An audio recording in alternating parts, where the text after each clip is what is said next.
സാധാരണയിൽ കവിഞ്ഞ് സ്ത്രീകൾക്ക് ചെറുപ്പക്കാർ സീറ്റ് കൊടുക്കും, കൂടുതൽ സീറ്റ് എന്തായാലും 50% കുറയും. അഹങ്കാരത്തിനും ആത്മവിശ്വാസത്തിനും ഇടയിൽ നേരിയൊരു വരമ്പ് മാത്രമേ തെറ്റിദ്ധരിക്കുന്നു. ഞാൻ നല്ല ആത്മവിശ്വാസമാണ്. മെയിൻ സ്ട്രീമിൽ നിൽക്കുന്ന ഒരു രാഷ്ട്രീയ നേതാവ് റിസൾട്ട് ഉണ്ടായില്ലെങ്കിൽ വനവാസം ഞാൻ പോവുകയും ചെയ്യും, പിന്നെ തൂങ്ങിക്കിടക്കും. എനിക്ക് കോൺഗ്രസിന്റെ കാര്യത്തിൽ ഉണ്ടാകില്ല. കോൺഗ്രസിന്റെ മുഖ്യമന്ത്രിയെ തീരുമാനിക്കുന്നത് കോൺഗ്രസ്സാണ്. ഇതൊക്കെ തുലിക്കൊക്കെയാണ്. പ്രതിപക്ഷ നേതാവ് ശ്രീ വി.ഡി. സതീശനാണ് നമുക്കൊപ്പം ഉള്ളത്. നമസ്കാരം. നമസ്കാരം. താങ്കൾ വളരെ ആക്റ്റീവായിട്ട് നിന്നിട്ട് ഇവിടെ പ്രതിപക്ഷ നേതാവായിട്ട് തുടരുന്നു. ഇപ്പോൾ പക്ഷേ കുറച്ച് നാളായിട്ട് വി.ഡി. സതീശൻ ഒന്ന് സൈലൻ്റ് ആയി എന്നാണ് ആളുകൾ പറയുന്നത്. അപ്പോൾ അതൊരു കാരണമായിട്ട് ഉയർത്തി കാണിക്കുന്നത് AICC നേതൃത്വവുമായിട്ട് നടന്ന ചർച്ച, അവിടെ വെച്ച് താങ്കളെ വലിയ രീതിയിൽ ശകാരിച്ചു എന്നുള്ള ആ രീതിയിലൊക്കെയാണ് വാർത്തകൾ വരുന്നത്. അപ്പം എന്താണ് അതിനോട് പറയാനുള്ളത്? AICC നേതൃത്വം എന്നെ ശകാരിക്കാനൊക്കെയുള്ള പൂർണ്ണമായ അവകാശമുണ്ട്. ഇപ്പം ഞാനിവിടെ ചെയ്യുന്ന കാര്യങ്ങൾ ശരിയല്ലെങ്കിൽ അത് ശരിയല്ല, കുറച്ചുകൂടി കറക്റ്റ് ചെയ്യണം, കുറെ കൂടെ നന്നാകണം, നിങ്ങളുടെ സ്റ്റൈൽ ഓഫ് ഫങ്ഷനിങ് ശരിയല്ല എന്ന് പറയാനുള്ള അധികാരം അവർക്കുണ്ട്. പക്ഷെ അവരെന്നോട് അങ്ങനെയൊന്നും പറഞ്ഞിട്ടില്ല. എന്നോട് പറഞ്ഞിരിക്കുന്നത് കൂടുതൽ സ്വാതന്ത്ര്യം നിങ്ങൾക്ക് തരുന്നു, നിങ്ങൾ കൂടുതൽ നന്നായി ചെയ്യണം എന്നാണ് എന്നോട് പറഞ്ഞിട്ടുള്ളത്.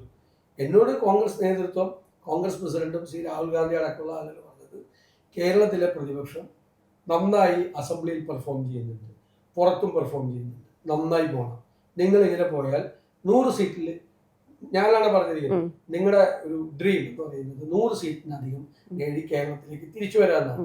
അത് പോകണം, അതിന് ലീഡ് ചെയ്യണം, അതിന് കോർഡിനേറ്റ് ചെയ്യണം എന്നാണ് പറഞ്ഞിരിക്കുന്നത്. അതായത് അത് പുറത്തു വന്നതുപോലെ ഒരു ശകാരം. ഞാൻ ശകാരിച്ചാൽ എന്താ തെറ്റ്? ശകാരിച്ച വല്ല തെറ്റുണ്ടോ? ശകാരിക്കണ്ടേ? ഞാൻ ഏറ്റവും കൂടുതൽ ശകാരിക്കുന്ന ആളല്ല എൻ്റെ സബോർഡിനേറ്റ്സിന്, എൻ്റെ താഴെ നിൽക്കുന്ന ആളല്ല. ഒരു വിട്ടുവീഴ്ചയില്ലാത്ത ഒരാളാണ് ഞാൻ. എനിക്ക് അത് ഒരുപാട് ചീത്തപ്പേരുണ്ട്.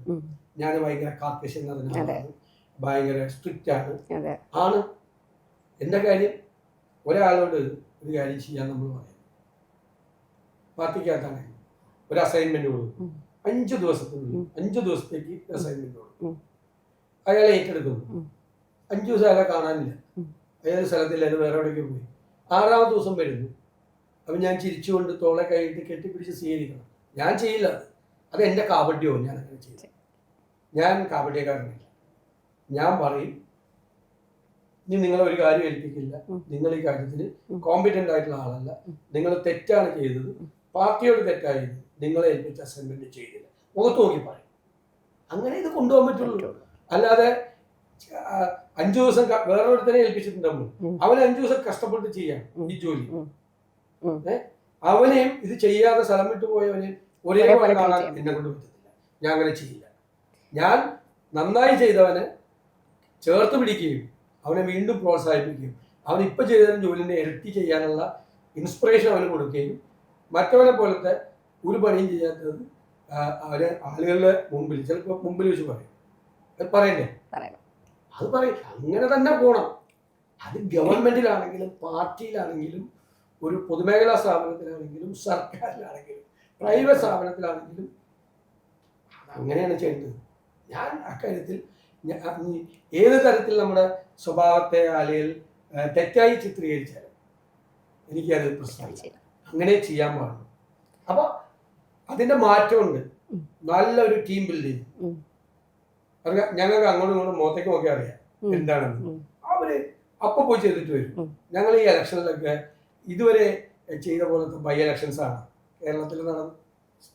സ്ട്രിക്റ്റ് ആയിരുന്നു.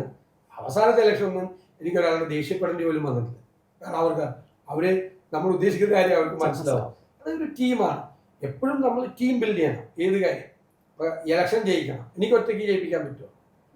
ടീം ബിൽഡ് ചെയ്യണം. ഞങ്ങളുടെ കേരളത്തിലെ കോൺഗ്രസ് നേതൃത്വം മുഴുവൻ ഒരു ടീമാണ്. ടീം UDF എന്നാണ് പറയുന്നത്. തർക്കങ്ങളൊന്നുമില്ല. ഈ 100 സീറ്റ് എന്തെന്ന് പറഞ്ഞൊരു സ്വപ്നമാണ് UDFന്റെ എയിമാണെന്ന് പറയും. അപ്പം 9 കൊല്ലമായിട്ട് പ്രതിപക്ഷത്തിരിക്കുന്നതാണ്, ഒരുപാട് യുവ നേതാക്കളൊക്കെയാണ്. അപ്പം ഈ 100 സീറ്റ് ലക്ഷ്യമിടുന്ന കോൺഗ്രസ് അല്ലെങ്കിൽ UDF കോൺഗ്രസിന്റെ ഭാഗത്ത് പരിശോധിക്കുകയാണെങ്കിൽ എത്ര യുവാക്കൾക്ക് പ്രാധാന്യം നൽകുക, അതായത് എത്ര യുവാക്കൾക്ക് സീറ്റ് കൊടുക്കും? ഉറപ്പായിട്ട്. അതായത് സാധാരണയിൽ കവിഞ്ഞ് സ്ത്രീകൾക്ക്, ചെറുപ്പക്കാർ സീറ്റ് കൊടുക്കും, കൂടുതൽ സീറ്റ് കൊടുക്കും. അങ്ങനെ ഒരു ജനറേഷൻ ഞങ്ങൾ ബിൽഡ് ചെയ്യും. ഞങ്ങൾ പോയാലും ഞങ്ങളൊന്നും അങ്ങനെ ഒരുപാട് കാലം ദീർഘകാലം അപ്പൊ നിൽക്കില്ല. അങ്ങനെയാണെങ്കിൽ കുറെ മുതിർന്ന നേതാക്കൾ മാറി നിൽക്കേണ്ടി വരും. അല്ല, അത് സ്വാഭാവികമായിട്ടത് മാറും. ഒരു സമയം കഴിഞ്ഞാൽ ഞാൻ മാറണ്ടേ? ഞാൻ മാറണമല്ലോ. ഞങ്ങളിപ്പോൾ കൊണ്ടുവരുന്ന നല്ല ചെറുപ്പക്കാരുടെ നിര ഞാൻ എപ്പോഴും പറയാറുണ്ട്, അവർ ഞങ്ങളെ മറികടന്ന് പോകും. അപ്പൊ നമുക്ക് പെരുന്തച്ചൻ കോംപ്ലക്സ് ഒന്നും തോന്നിയിട്ട് കാര്യമില്ല. അവർക്ക് പ്രാതിനിധ്യം കൊടുക്കും. അവർക്ക് പ്രാതിനിധ്യം കൊടുക്കും. അവർ നമ്മളെ മറികടക്കും. അവരെല്ലാം മിടുക്കന്മാരായിട്ടുള്ള പിള്ളേരാണ്, നല്ല പൊട്ടൻഷ്യൽ ആയിട്ടുള്ള ഇഷ്ടംപോലെ കുട്ടികളുണ്ട്. അവർ ഞങ്ങളെ ബൈപ്പാസ് ചെയ്ത് പോകും. ഞാനത് കാണാൻ വേണ്ടി കാത്തിരിക്കുന്നു. എത്ര ശതമാനം സീറ്റ് കൊടുക്കും പുതുതലമുറയ്ക്ക്? എന്തായാലും 50% കുറയില്ല. ഉറപ്പ്? ഉറപ്പായിട്ടും കൊടുത്തിരിക്കും.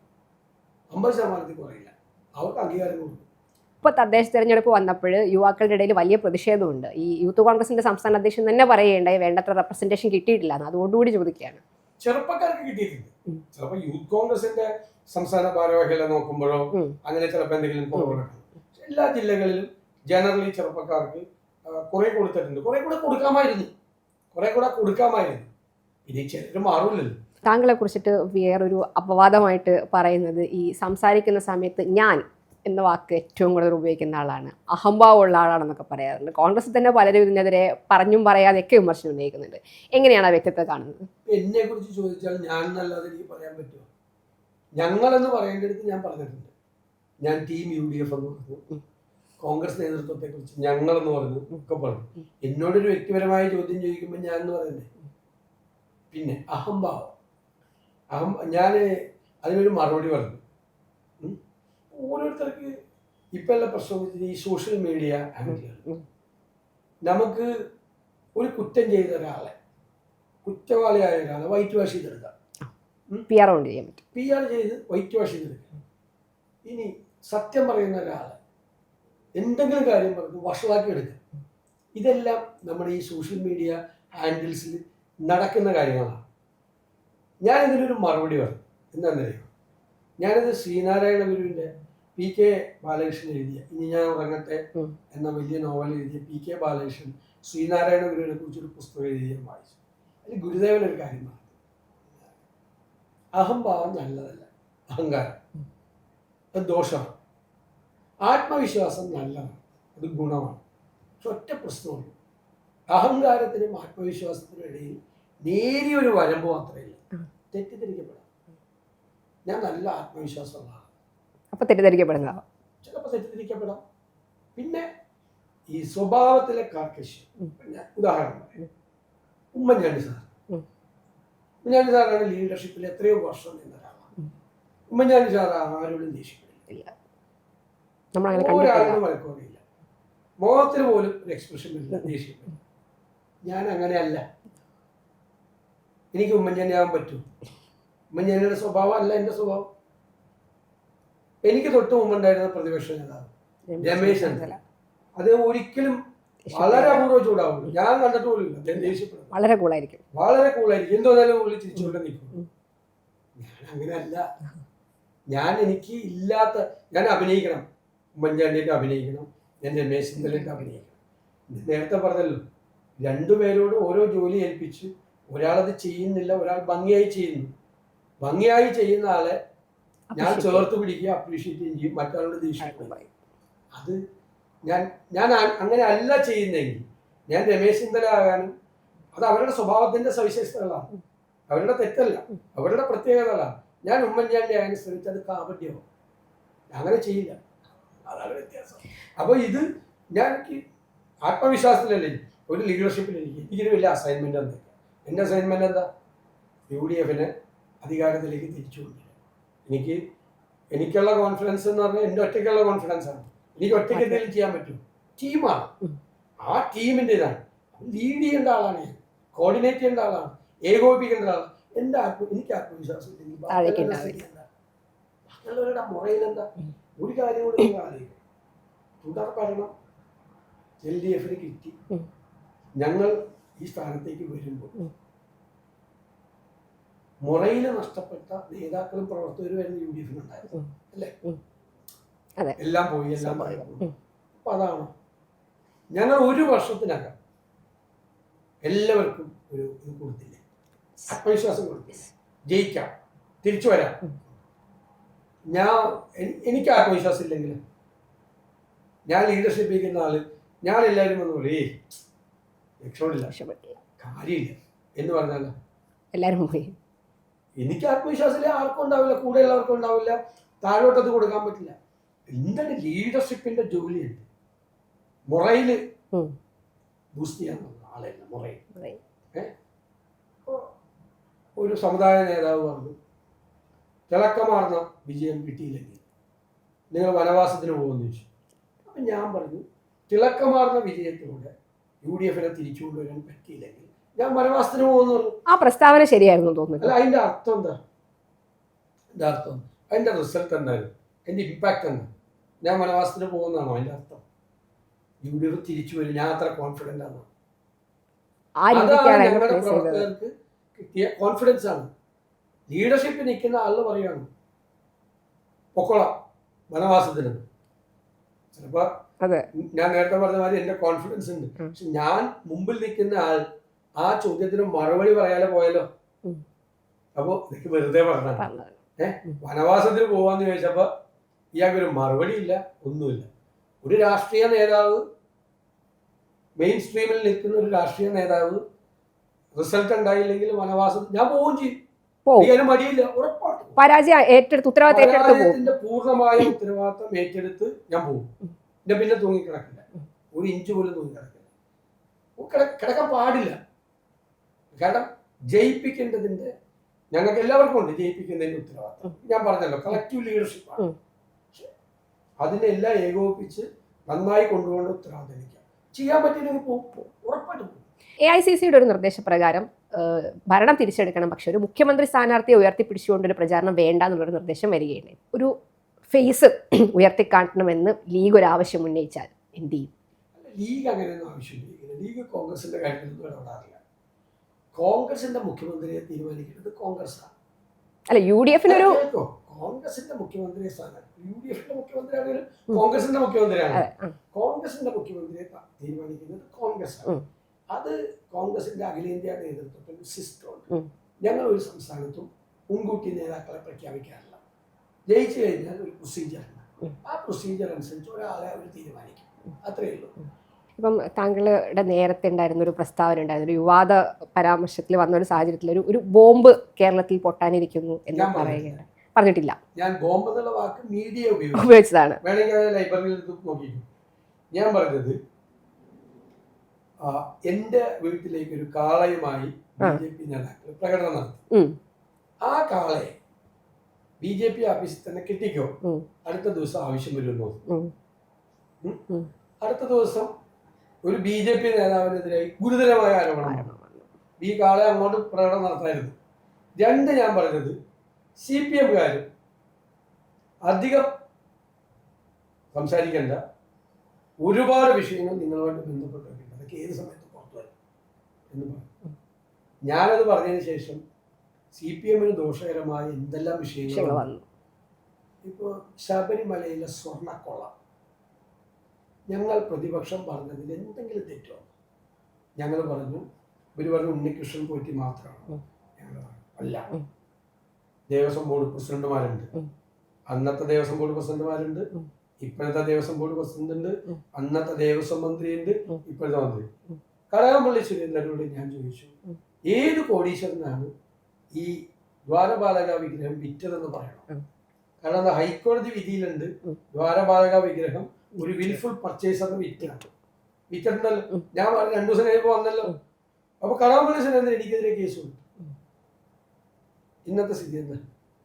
2 ദേവസ്വം ബോർഡ് പ്രസിഡന്റുമാർ കൊടുത്തേക്കുന്ന മൊഴി എന്താ? പങ്കുണ്ട് ആണല്ലോ, ആയില്ലേ? പിന്നെ പൊളിറ്റിക്കൽ അപ്പോയിന്റ്മെന്റ്സ് ആണ് ദേവസ്വം ബോർഡ് പ്രസിഡന്റുമാർ. ഇതല്ല, CPM നേതാക്കളാണ് ഘോഷയാത്രയുടെ ജയിലിലേക്ക് പോയിക്കൊണ്ടിരിക്കുന്നത്, ആണല്ലോ. ഞങ്ങൾ പ്രതിപക്ഷം പറഞ്ഞതിൽ എന്തെങ്കിലും തെറ്റുണ്ടോ? ശബരിമല പോലെ പരിപാവനമായ പവിത്രമായ ഒരു സ്ഥലത്ത് പോലും അയ്യപ്പന്റെ അമൂല്യ വസ്തുക്കൾ കൊള്ളയടിച്ച ആളുകളാണ്, അവർക്ക് കൊട പിടിച്ചു കൊടുത്ത ഒരു ഭരണ നേതൃത്വം. തീർച്ചയായിട്ടും ചർച്ച ശരിയാവില്ല. അപ്പം അതുമായിട്ട് റിലേറ്റഡ് ചോദിക്കട്ടെ. ഇപ്പോൾ പത്മകുമാറിന്റെ അറസ്റ്റിൽ വരെ കാര്യങ്ങളെത്തി. അപ്പോൾ MV ഗോവിന്ദൻ പറയുന്നത് കുറ്റാരോപിതൻ മാത്രമാണ്, കുറ്റം തെളിയട്ടെ എന്നിട്ട് നോക്കാം എന്നാണ്. ഞാൻ പറഞ്ഞത് ഒടുക്കത്തെ തൊലിക്കെട്ടിയാണ് MV ഗോവിന്ദൻ. ആദ്യം പറഞ്ഞു ഏതൊരു പോറ്റി ചെയ്താണെന്ന് പറഞ്ഞു. അതെ. ഇപ്പോ അവരുടെ പാർട്ടി നേതാവ് മുൻ MLA നേരെ ജയിലിലേക്ക് പോവാണ്. അപ്പൊ കുറ്റാരോപിതൻ മാത്രമാണ്. ഇനി TP ചന്ദ്രശേഖരൻ വധക്കേസിൽ PK കുഞ്ഞനന്തനെ അറസ്റ്റ് ചെയ്തപ്പോൾ തന്നെ പറഞ്ഞു, കുഞ്ഞനന്തനെ കൺവിക്ട് ചെയ്തു, ജയിലിലായിരുന്നു. അപ്പോഴും ഇവരെന്താ പറഞ്ഞ കുഞ്ഞനന്തൻ സംഭവം. അപ്പൊ നാളെ പത്മകുമാറിനെ കൺവിക്ട് ചെയ്താലും ഇവര് പറയും പത്മകുമാർ ഭയങ്കര സംഭവമായിരുന്നു. അതൊക്കെ പറയാനുള്ള തൊലിക്കെട്ട് അവർക്ക് മാത്രമേ ഉള്ളൂ. സ്വന്തം പാർട്ടി നേതാക്കന്മാർ ജയിലിലേക്ക് പോകുമ്പോൾ കുറ്റാരോപിതൻ മാത്രമാണ് എന്ന് പറയാനുള്ള ഒരു ധൈര്യസമയം. ഈ അന്വേഷണം കടകംപള്ളിയിലേക്ക് എത്തും, ഉറപ്പായിട്ട് എത്തും. അന്വേഷണം കൃത്യമായി പോയാൽ അന്വേഷണം കൃത്യമായിട്ട് പോകും. കാരണം മൊഴികളുണ്ട്, എൻ്റെ കയ്യിൽ തെളിവുണ്ട്. കടകംപള്ളി സുരേന്ദ്രന് നേരത്തെ മുതൽ ഉണ്ണികൃഷ്ണൻ പോറ്റിയുമായി ബന്ധമുണ്ടായിട്ട് ഞാൻ പറഞ്ഞിട്ടുണ്ടല്ലോ. അപ്പൊ അതിലേക്ക് അത് എത്തും. ഉറപ്പില്ല, എത്തിയാൽ മതിയാവും. അന്വേഷണം ഇപ്പോൾ ശരിയായ വഴിയിലൂടെ പോകുന്നതുകൊണ്ടല്ലേ. കോടതി എന്താ ചെയ്തത്? ഒരു SIT സ്പെഷ്യൽ ഇൻവെസ്റ്റിഗേഷൻ ടീം ഉണ്ടാക്കാൻ ഗവൺമെന്റിനോട് പറയുകയല്ല ചെയ്ത്. അവരുണ്ടാക്കി. ഞങ്ങൾ CBI അന്വേഷണം ആവശ്യപ്പെട്ടിരുന്നവരാ. കോടതി അതുണ്ടാക്കി. എന്നിട്ട് കോടതി പറഞ്ഞു സാധാരണ റിപ്പോർട്ട് എവിടെ കൊടുക്കണം? ആഭ്യന്തര വകുപ്പില്ല. നോ, ഇവിടെ തന്നെ ഒന്നും. എന്തുകൊണ്ടാണ്? സർക്കാരിൽ വിശ്വാസം. കോടതിയുടെ മേൽനോട്ടത്തിൽ നടക്കുന്നത് കൊണ്ടാണ് സത്യസന്ധമായ അന്വേഷണം നടക്കുന്നത്. കോടതിക്ക് വിശ്വാസമുള്ള ഉദ്യോഗസ്ഥന്മാരായത് അവർ സത്യസന്ധമായി പെരുമാറുന്നുണ്ട്. നല്ല പ്രശ്നം ഇടാൻ നോക്കിയിട്ടുണ്ട് SITയുടെ മീനെ, ഈ വാസുവിനെ അറസ്റ്റ് ചെയ്യാതിരിക്കാൻ. നടന്നില്ല. നന്നായി പോകുന്നതാണ് നമ്മുടെ വിശ്വാസം. VD സതീശന് ഒരു ഗ്രൂപ്പ് ഉണ്ടോ സ്വന്തമായിട്ട്? ഞാൻ കേരളത്തിൽ ഗ്രൂപ്പ് ഉണ്ടാക്കാൻ പോയിരുന്നെങ്കിൽ കേരളത്തിലെ കോൺഗ്രസിന്റെ സ്ഥിതി പരിതാപകരമാകും. അതെനിക്ക് തിരിച്ചറിയാൻ കഴിഞ്ഞതുകൊണ്ടാണ് ഞാൻ ഗ്രൂപ്പ് ഉണ്ടാക്കിയത്. ഞാൻ പണ്ട് ഗ്രൂപ്പിന്റെ ഒക്കെ ഭാഗമായി, അല്ലാതെ കോൺഗ്രസ് നിൽക്കില്ല. പക്ഷെ ഞാൻ പ്രതിപക്ഷ നേതൃസ്ഥാനം ഏറ്റെടുത്തതിന് ശേഷം ഞാൻ ഗ്രൂപ്പ് ഉണ്ടാക്കാൻ പോയിട്ടില്ല, ഒരു ഗ്രൂപ്പിന്റെ ഭാഗമായിട്ട് നിന്നിട്ടില്ല. അതെനിക്ക് കുറച്ച് പറയാൻ പറ്റും. ഒരുപക്ഷെ കേരളത്തിലെ കോൺഗ്രസ് രാഷ്ട്രീയ ചരിത്രത്തിൽ സ്വന്തമായി ഗ്രൂപ്പ് ഉണ്ടാക്കാത്ത ഏക പ്രതിപക്ഷ നേതാവ് ഞാനാണ്. അപ്പൊ എറണാകുളം കേന്ദ്രീകരിച്ച് ഗ്രൂപ്പ് ഉണ്ടെന്ന് പറയുന്നതിനകത്ത്, എറണാകുളം എൻ്റെ ജില്ലയില്ലേ, നിങ്ങൾ ചോദിച്ചു നോക്കൂ. കോൺഗ്രസിലെ അവിടുത്തെ എല്ലാ നേതാക്കന്മാരുമായിട്ടും ഞങ്ങൾക്ക് നല്ല ബന്ധമുണ്ട്. ഞങ്ങളൊരു ടീമാണ്. അവിടെ പല ഗ്രൂപ്പിൽപ്പെട്ട ആളുകളുണ്ട്. പണ്ടും അതെ, ഞങ്ങളൊക്കെ ഗ്രൂപ്പിന്റെ ഭാഗമായിട്ട് നിൽക്കുമ്പോഴും എറണാകുളത്ത് വരുമ്പോൾ ഞങ്ങൾക്കൊരു ടീമാണ്.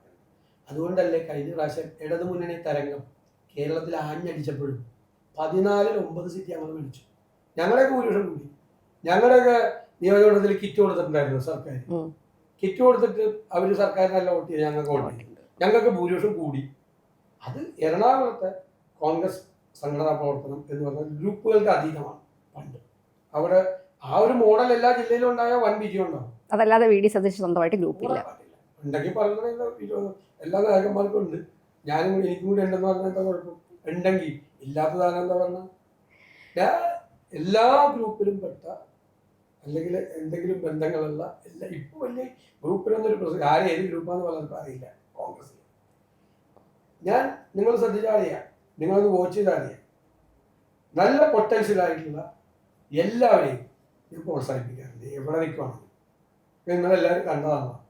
ഞാനൊന്നും ആവർത്തിക്കുന്നില്ല. കണ്ടാണല്ലോ, ഗ്രൂപ്പ് നോക്കാതെയല്ലേ ചെയ്ത്. നമ്മളൊരു നല്ല ടീം ബിൽഡ് ചെയ്തപ്പോൾ അതെല്ലാ ഗ്രൂപ്പുകാരും ഏതെങ്കിലും ഗ്രൂപ്പുകാരെ മാറ്റി നല്ല ഞാൻ ഗ്രൂപ്പ് ഉണ്ടാക്കാൻ പോയാൽ പിന്നെ ഇതുണ്ടാവില്ല. രാഹുൽ മാങ്കൂട്ടത്തിൻ്റെ വിഷയം വന്ന സമയത്ത് അതിനകത്ത് ഏറ്റവും കാർക്കശ്യമുള്ള നിലപാടെടുത്ത നേതാവ് താങ്കളാണ്. അത് ആ സമയത്ത് ഒരു കേരളത്തിലെ മൊത്തം പൊതുവായി വന്ന വികാരം കൂടി പരിഗണിച്ചിട്ടായിരിക്കണം അങ്ങനെ അഭിപ്രായത്തിലേക്ക് താങ്കൾ എത്തിയിട്ടുണ്ടാവുക. ഇപ്പം കഴിഞ്ഞ ദിവസം പാലക്കാട് നിന്ന് VK ശ്രീകണ്ഠൻ പറയുകയുണ്ടായി, അദ്ദേഹത്തെ മാറ്റി നിർത്തിയിട്ടില്ല, അല്ലെങ്കിൽ കോൺഗ്രസിൽ നിന്ന് ഒഴിവാക്കിയിട്ടില്ല എന്ന്. അദ്ദേഹം എപ്പോഴും തെരഞ്ഞെടുപ്പിൽ സജീവമായിട്ടൊക്കെ തന്നെ പാലക്കാട് പ്രവർത്തിക്കുന്നുമുണ്ട്. അപ്പം കോൺഗ്രസ് എടുത്ത ആ ഒരു തീരുമാനത്തിന് മാറ്റം വന്നോ, അല്ലെങ്കിൽ താങ്കളുടെ തീരുമാനം മാറിയോ? എൻ്റെ തീരുമാനമല്ല, അത് കോൺഗ്രസിലെ 25ഓളം നേതാക്കന്മാർ യുനാനിമസായി എടുത്ത തീരുമാനം, ഒരുമിച്ചെടുത്ത തീരുമാനം. ഞാൻ കാർക്കശ്യം നിറഞ്ഞ നിലപാടെടുത്തുകൊണ്ട് അവരെ കൊണ്ട് നിർബന്ധിപ്പിച്ചെടുക്കാൻ പറ്റുന്ന നേതാക്കന്മാരൊന്നും അല്ല. അവരെല്ലാവരും ചേർന്ന് ഞങ്ങളുടെ ബോധ്യങ്ങളിൽ നിന്ന് ഞങ്ങളെടുത്ത തീരുമാനമാണ്. ഒരാളെ പാർട്ടിയിൽ നിന്ന് സസ്പെൻഡ് ചെയ്ത് മാറ്റി നിർത്തി.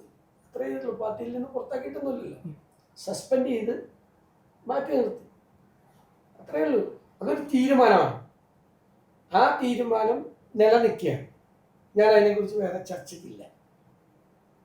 അത് ഇപ്പോൾ ഞങ്ങളത് ഒന്നും വേറെ ആ തീരുമാനം അങ്ങനെ തന്നെ നിലനിൽക്കണം. പാർട്ടി അത് മാറ്റേണ്ട സാഹചര്യത്തിലേക്ക് എത്തിയിട്ടില്ല. ഒന്നും ഞങ്ങളത് ചർച്ച ചെയ്തിട്ടില്ല. ഇപ്പോൾ ഇലക്ഷനല്ലേ, അപ്പൊ അത് കഴിഞ്ഞാൽ ഒരു പുനഃപരിശോധന ഉണ്ടാവുമോ? അതിപ്പോ സമൂഹ മാധ്യമങ്ങളിലൂടെ ഞാൻ ഏതാണ്ട് ഒറ്റയ്ക്കെടുത്ത ഒരു തീരുമാനമാണ് നല്ല രീതിയിൽ.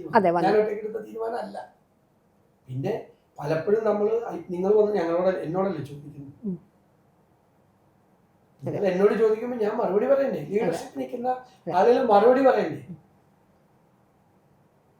അതിന് നമുക്ക് എല്ലാത്തിനും ഒരു നിലപാടുണ്ട്. ഓരോ കാര്യത്തിനും ഓരോ നിലപാടുണ്ട്. അത് നമ്മൾ വൈകാരികമായിട്ടല്ല നിലപാടെടുക്കുന്നത്. വൈകാരികമായിട്ട് മാത്രം രാഷ്ട്രീയത്തിലോ ബിസിനസ്സിലോ ഒന്നിനും തീരുമാനമെടുക്കാൻ പറ്റില്ല. നമ്മൾ ആലോചിച്ച് കണ്ട് തീരുമാനമെടുക്കും. പക്ഷെ നമുക്കൊരു പൊസിഷനിങ് ഉണ്ടാകണം. നമ്മളല്ലല്ലോ, പാർട്ടിയല്ലേ. നമ്മൾ ഒരു തീരുമാനം കൊണ്ട് പാർട്ടിക്ക് ഒരു പോറിലേക്കാൻ പാടില്ല. പാർട്ടിയാണ് നമ്മളെ പ്രൊട്ടക്ട് ചെയ്യണം. നമ്മളൊരു അരകുഴമ്പൻ തീരുമാനം ഇല്ലാത്തവരുമാണെങ്കിൽ അത് പാർട്ടിയെ ബാധിക്കും. അപ്പം ഞങ്ങൾ ഇത്തരം വിഷയങ്ങൾ വരുമ്പോൾ പാർട്ടിക്ക് പോറലേൽപ്പിക്കാതിരിക്കാൻ വേണ്ടി ശ്രദ്ധിക്കും. അത് ഞാൻ ശ്രദ്ധിക്കും. അപ്പം ചിലപ്പോൾ നമ്മൾ കയറി മുമ്പിൽ നിൽക്കും. നമുക്ക് പുറകിൽ നിൽക്കാൻ പറ്റില്ല, ഒളിച്ചു കളിക്കാൻ പറ്റില്ല. എനിക്ക് ഭയമില്ല അങ്ങനെ. ഇപ്പം തെരഞ്ഞെടുപ്പ് പ്രചാരണങ്ങൾ തകൃതിയായിട്ട് നടക്കുന്നു. തദ്ദേശ തെരഞ്ഞെടുപ്പിന് നോട്ടിഫിക്കേഷൻ വരുന്നതിന് തൊട്ട് മുമ്പ് ക്ഷേമ പെൻഷൻ പ്രഖ്യാപിച്ചുകൊണ്ട് സർക്കാർ ആ തെരഞ്ഞെടുപ്പിന് നേരിടുകയാണ്. അപ്പം ഇതിപ്പം ക്ഷേമ പെൻഷനെ വിമർശിക്കുന്നുണ്ടെങ്കിൽ കൂടിയും അതിപ്പോൾ UDF സർക്കാരിൻ്റെ പ്രകടന പത്രികയിലായാലും അത് ആവശ്യമുള്ളൊരു സാധനമാണ് ക്ഷേമ പെൻഷൻ. അത് ആളുകൾക്ക് ഗുണം കിട്ടുന്ന ഒരു കാര്യമാണ്. അപ്പം അതിനെ വല്ലാതെ നമുക്ക് അങ്ങനെ അടച്ചാക്ഷേപിക്കാനൊന്നും പറ്റില്ല. അപ്പം ഇങ്ങനെ ഈ ഒരു രീതിയിൽ CPM അല്ലെങ്കിൽ LDF തെരഞ്ഞെടുപ്പിനെ നേരിടുമ്പോൾ തദ്ദേശ തെരഞ്ഞെടുപ്പിൻ്റെ മുഖത്ത് നിൽക്കെ പ്രതിപക്ഷ നേതാവ് എന്ന നിലയ്ക്ക് താങ്കൾക്ക് എന്താണ് പറയുന്നത്? 2021 തെരഞ്ഞെടുപ്പ് നേരിടുമ്പോൾ LDFിൻ്റെ മാനിഫെസ്റ്റോ, ഞങ്ങൾ അധികാരത്തിൽ വന്നാൽ 1600 രൂപയുടെ സാമൂഹ്യ സുരക്ഷാ പെൻഷൻ 2500 വാക്കാണ്. വാക്ക് പറഞ്ഞപ്പോൾ ആളുകൾ വിശ്വസിച്ചാണല്ലോ. കുറേ പേര് പാവങ്ങൾ വോട്ട് ചെയ്താണല്ലോ. പെൻഷൻ പെട്ടെന്ന് 900 രൂപ വരുമാനം ഒരാൾക്ക് ഒരു മാസം ഉണ്ട്, എന്നാൽ പിന്നെ ഇവർക്ക് വോട്ട് ചെയ്തേക്കാം എന്ന് കരുതി വോട്ട് ചെയ്താണല്ലോ. അങ്ങനെ ആളുകളെ വാക്ക് കൊടുത്ത് അധികാരത്തിൽ വന്ന ആളുകൾ 4.5 കൊല്ലം, 5 കൊല്ലത്തൊക്കെ കാലാവധി, 4.5 കൊല്ലം ഒരു ചില്ലി പൈസ കൂട്ടിയില്ല, 1 രൂപ കൂട്ടിയില്ല, ചില്ലി കാശ് കൂട്ടിയില്ല. എന്നിട്ട് അവസാനത്തെ ഫേസ് ഇലക്ഷൻ നടക്കാൻ പോകുന്നതിന് തലയാഴ്ച 400 രൂപ കൂട്ടി എന്ന് പറയാം. കേരളത്തിലെ ജനങ്ങളുടെ, മലയാളിയുടെ സാമാന്യ ബുദ്ധി വെല്ലുവിളിക്കുക. അതിനൊക്കെയുള്ള സാമാന്യ ബോധവും യുക്തിയുള്ള ആളുകളാണ് മലയാളികൾ. അതിലൊന്നും വീഴില്ല, അതിനൊന്നും വീഴില്ല. അവർ വീഴില്ല. അവർക്കറിയാം ഇലക്ഷൻ ആയതുകൊണ്ട് മാത്രം ചെയ്യുന്നതാണെന്ന് അറിയാം. 4.5 കൊല്ലം അവരെ കബളിപ്പിക്കുകയായിരുന്നു. പറ്റിച്ച് വോട്ട് മേടിച്ച് വന്നിട്ട് 4.5 കൊല്ലം തൊട്ടില്ല, 1 രൂപ കൂട്ടിയില്ല. ഞങ്ങൾ വന്നാൽ ചെയ്യാം എന്ന് പറഞ്ഞിട്ട് വന്നിട്ട് 4.5 കൊല്ലം എവിടെയായിരുന്നു ഇവര്? ഈ പാവങ്ങളെ മറന്നുപോയ ഇലക്ഷൻ എടുത്തപ്പോഴാണ് ഓർത്തത്. ഇലക്ഷൻ പ്രഖ്യാപിക്കുന്നതിന്റെ തലാഴ്ച അതൊന്നും കേരളത്തിൽ ഓടില്ല. എല്ലാവിധ ആശംസകളും. Thank you.